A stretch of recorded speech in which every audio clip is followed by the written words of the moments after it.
How to fix Bluetooth audio is not working in Realme C53 or C55. So watch this video carefully and follow every step as I'm showing in video, and don't forget to subscribe the channel. So let's start the video. First of all, swipe down to your control center, and here you can turn on or off your Bluetooth. After turn on or off your Bluetooth, then go back to your home screen and open settings.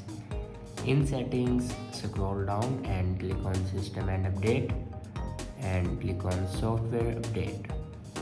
Now here you can check your latest version will be updated or not. If it doesn't update to latest version, then update it to latest version.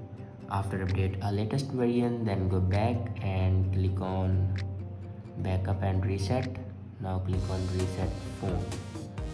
On top you can see the option reset network settings. Now click on it, and here enter your password to reset your network settings. After reset the network settings, your problem will be fixed. If it doesn't fix your problem, then restart your device. To restart your device, press and hold power button and then swipe up to restart your device. After doing these steps, your problem will be fixed. I hope this video is helpful for you. Thanks for watching.